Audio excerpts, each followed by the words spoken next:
آپ حضرات کے سامنے نعتیہ کلام پیش فرما رہے تھے حافظ محمد شعیب عباس کھچی۔ ان کے نعت کے دوران سٹیج کی زینت بنے حضرت مولانا مفتی محمد جمیل طارق صاحب۔ میں بغیر کسی تاخیر کے انہی الفاظ کے ساتھ حضرت کو دعوت خطاب دینے لگا ہوں کہ کسی کی سر بلندی کا کوئی تو راز ہوتا ہے، کسی کی سر بلندی کا کوئی تو راز ہوتا ہے، جو سمجھ میں نہیں آتا وہی اعجاز ہوتا ہے۔ اور جہاں پر ختم ہو جاتی ہے حسن یوسف کی حدیں، جہاں پر ختم ہو جاتی ہیں حسن یوسف کی حدیں، وہیں سے حسن محمد کا آغاز ہوتا ہے۔ تشریف لاتے ہیں آپ کے سامنے حضرت مولانا مفتی محمد جمیل طارق صاحب۔ الحمد لله نحمده ونستعينه ونستغفره ونؤمن به ونتوكل عليه ونعوذ بالله من شرور أنفسنا ومن سيئات أعمالنا من يهده الله فلا مضل له ومن يضلله فلا هادي له ونشهد أن لا إله إلا الله وحده لا شريك له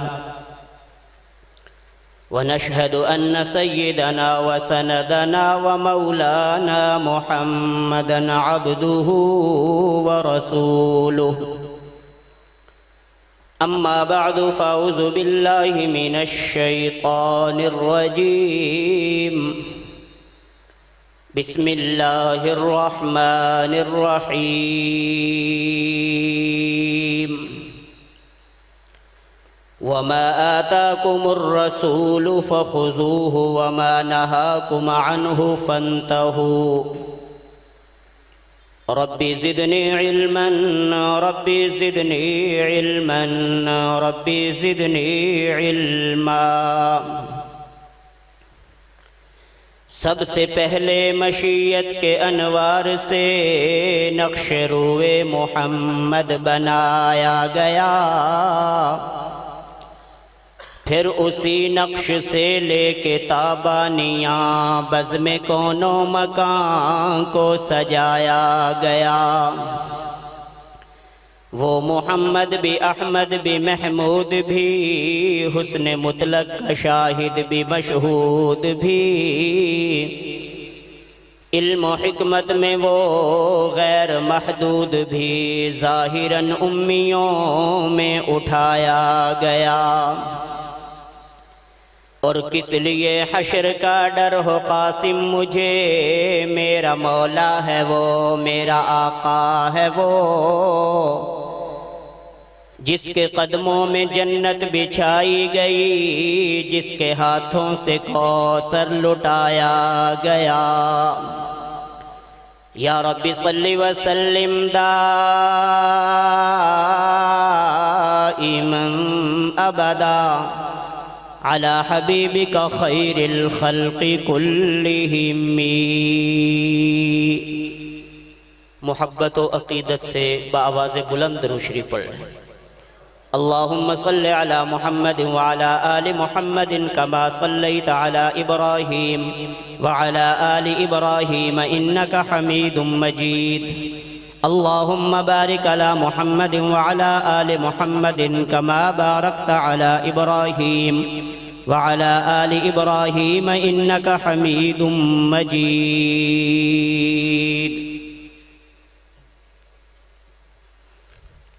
بزرگان محترم معزز حاضرین کرام، الحمدللہ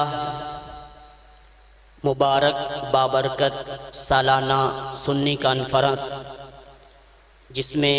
ہم سب اس وقت شریک ہیں، دعا ہے اللہ تبارک و تعالی ہم سب کی حاضری قبول فرمائے۔ ظہر سے پہلے بھی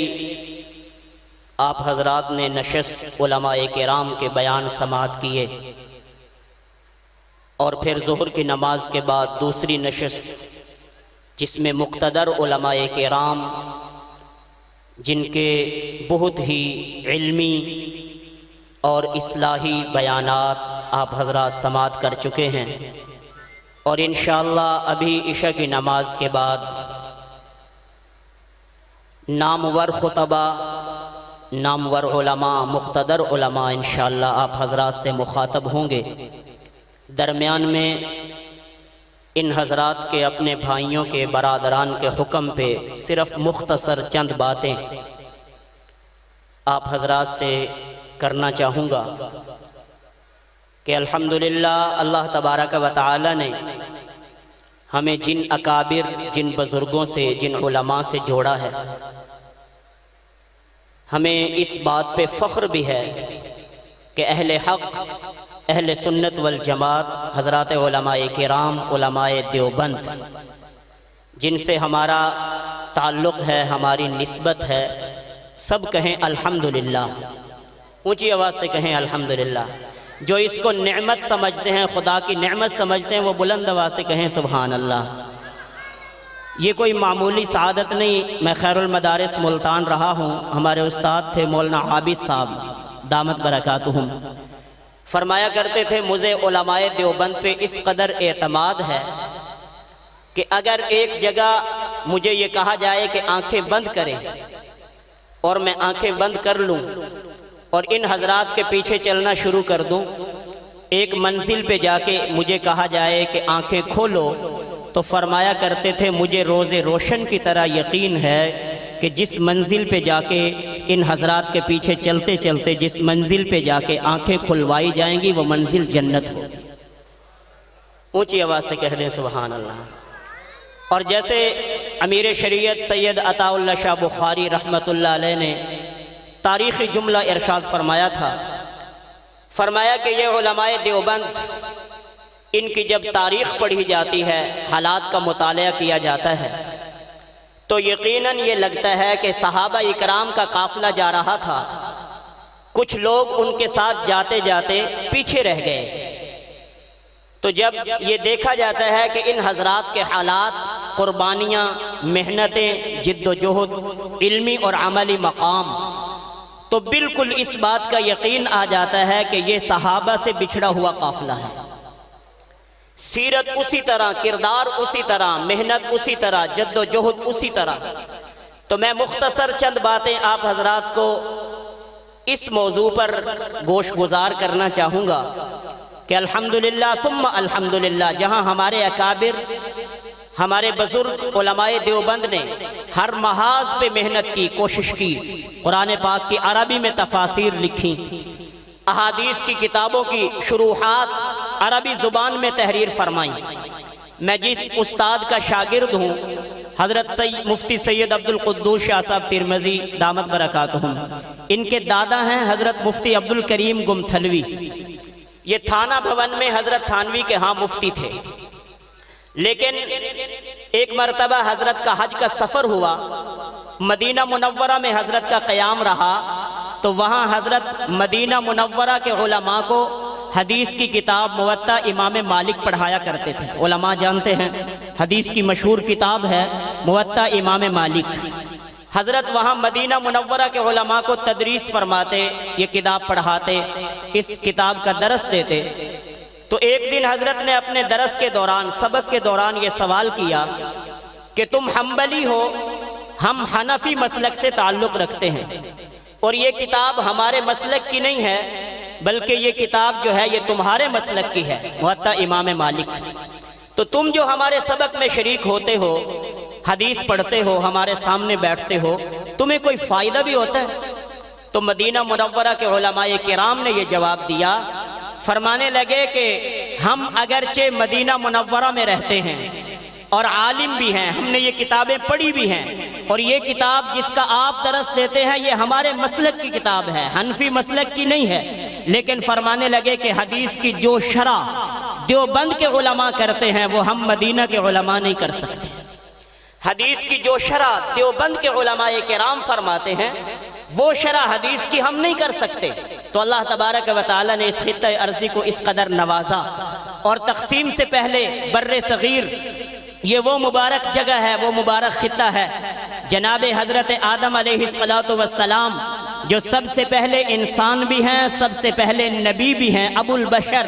جناب حضرت آدم علیہ السلام۔ علماء کرام نے لکھا ہے کہ جناب آدم علیہ السلام نے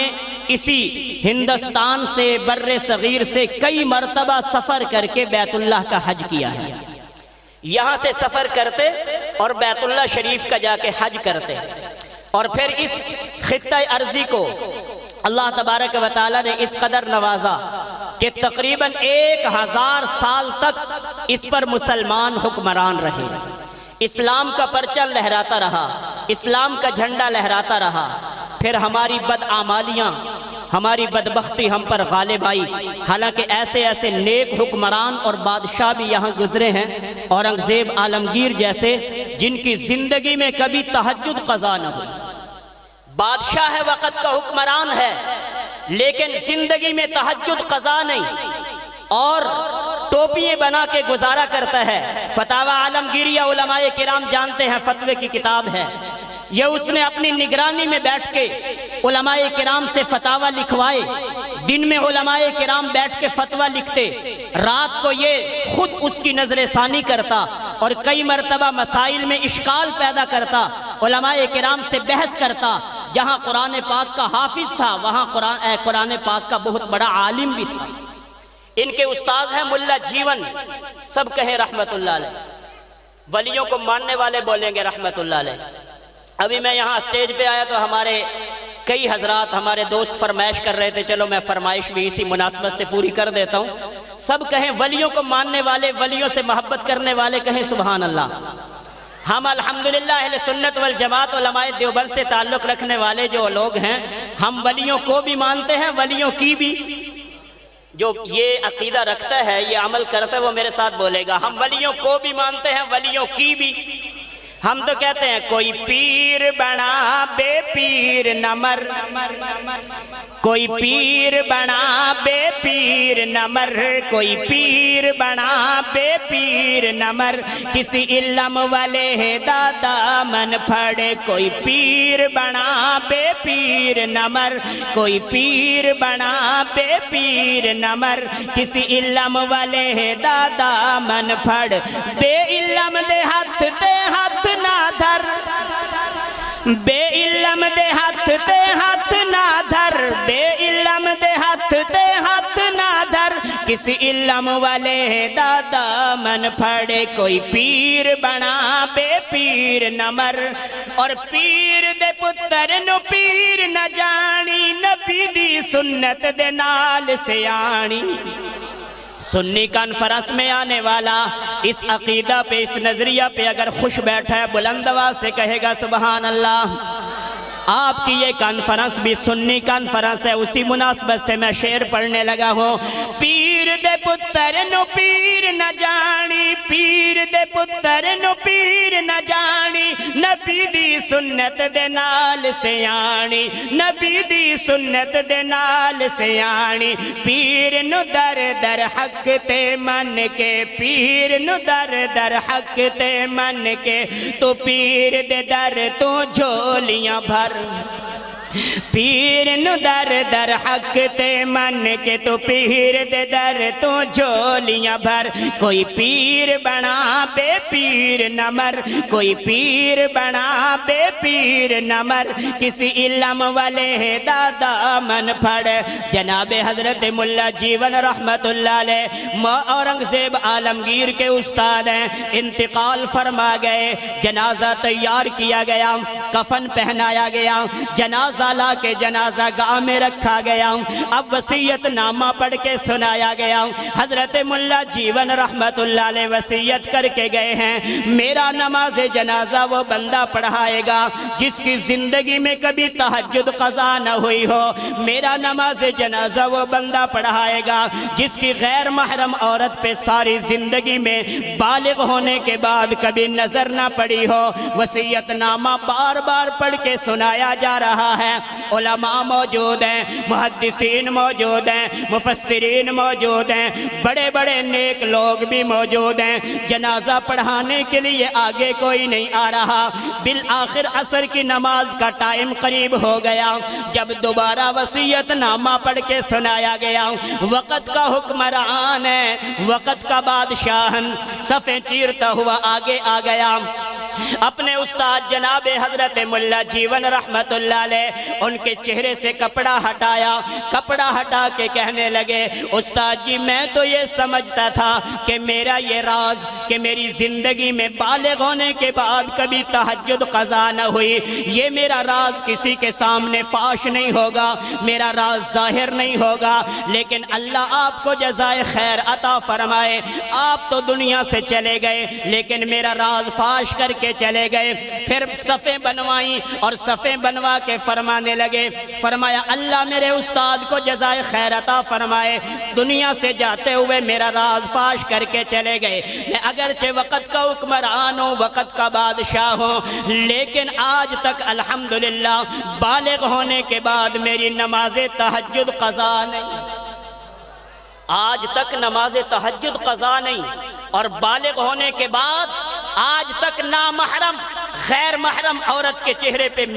میری نظر نہ پڑی۔ پھر اپنے استاد کا جنازہ پڑھایا۔ ایسے ایسے نیک بادشاہ، نیک حکمران گزرے۔ اب بھی ماشاءاللہ مدینہ، ریاست مدینہ کی بات کی جا رہی، لیکن پڑھنا خاتم النبیین نہیں آتا، یہ ہماری بدعمالیوں کا نتیجہ ہے، ہماری بدعمالیوں کی وجہ سے۔ پھر بہرحال حالات بدلے، حالات اتنا بدلے کہ مغلیہ خاندان میں سے آخری بادشاہ جو ہے اس کا نام کیا ہے؟ پڑھے لکھے حضرات بیٹھے ہیں، بولے ذرا،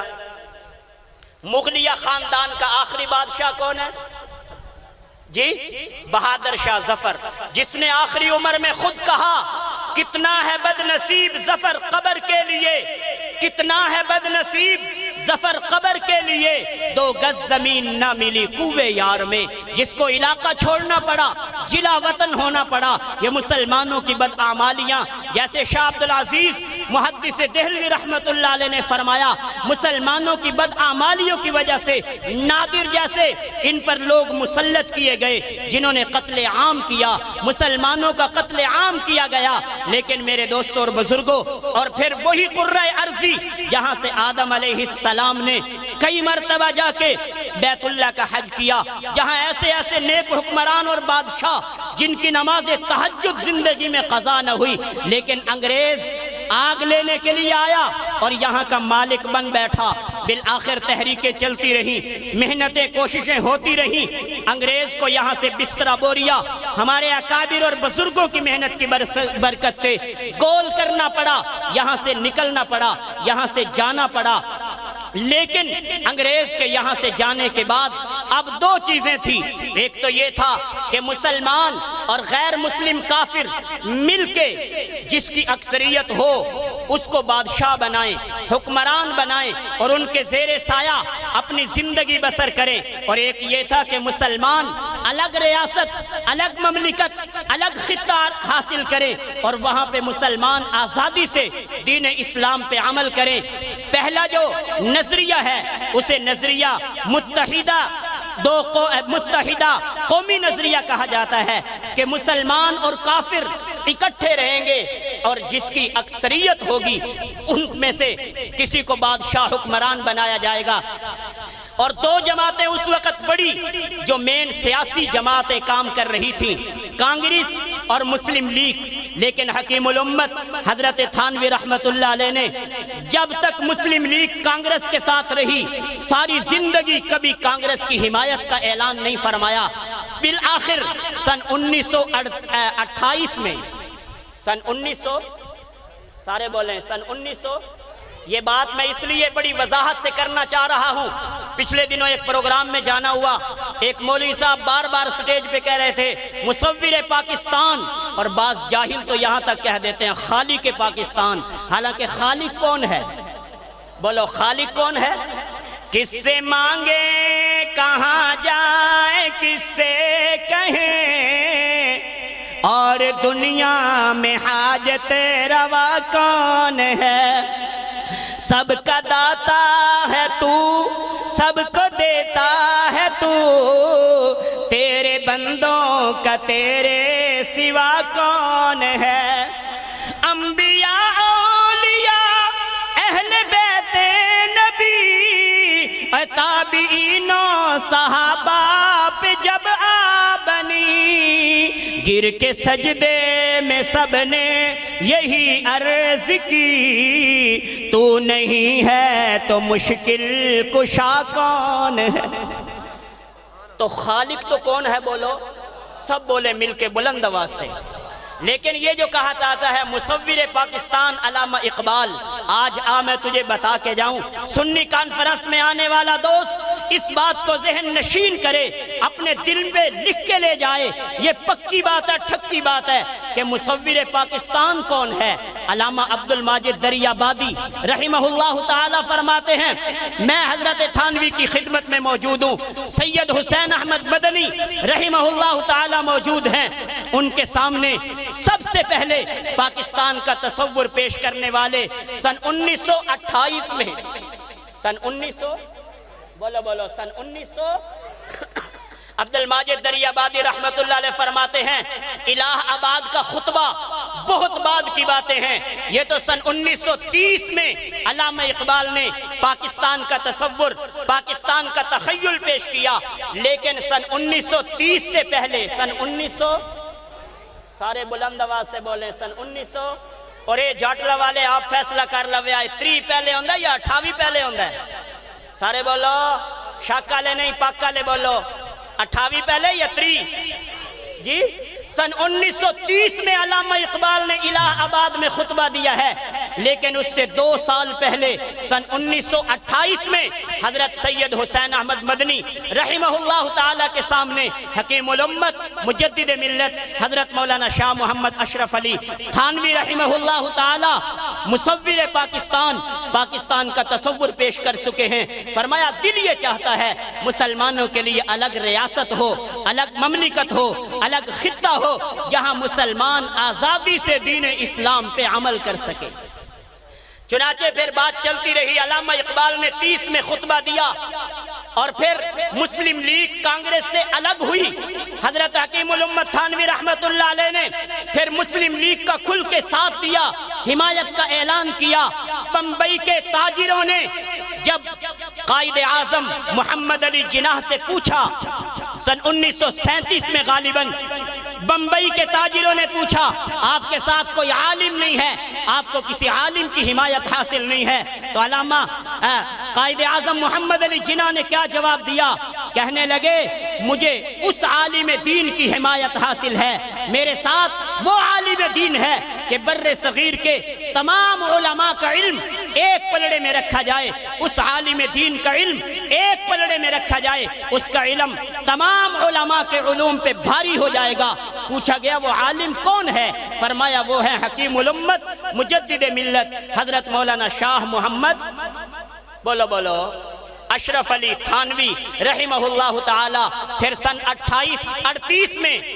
کانگریس اور مسلم لیگ کا الیکشن ہوا، جس میں حکیم الامت تھانوی رحمت اللہ علیہ نے اپنے خلفاء کو جد و جہد کے لیے، محنت کے لیے، مسلم لیگ کی حمایت کے لیے روانہ فرمایا۔ ان میں علامہ شبیر احمد عثمانی، حضرت مفتی عبدالکریم صاحب گمتھلوی، دیگر علماء کرام نے محنت کی، مسلم لیگ کو اللہ نے کامیاب کیا، اور بعد میں علامہ قائد اعظم محمد علی جناح نے اس بات کا اقرار بھی کیا کہ آج جو مسلم لیگ کامیاب ہوئی ہے، حکیم الامت حضرت تھانوی رحمت اللہ علیہ کا ہاتھ ہے، ان کی ہمیں حمایت حاصل ہے۔ چنانچہ بات چلتی رہی، میں تفصیل میں نہیں جاتا۔ 45 میں پھر الیکشن ہوا، ریفرنڈم ہوا، اور پھر سن 47 میں الحمدللہ اللہ نے یہ خطہ ارضی، یہ قرہ ارضی، یہ نعمت عظمہ پاکستان کی صورت میں مسلمانوں کو عطا فرمایا، جس کا مطلب کیا؟ پاکستان کا مطلب کیا؟ یہ الگ بات ہے کہ آج تک مسلمانوں کا وہ خواب شرمندہ تعبیر نہ ہو سکا جس کے لیے یہ خطہ، یہ مملکت، ریاست حاصل کی گئی تھی کہ یہاں مسلمان آزادی کے ساتھ، جیسے ظہر کی نماز کے بعد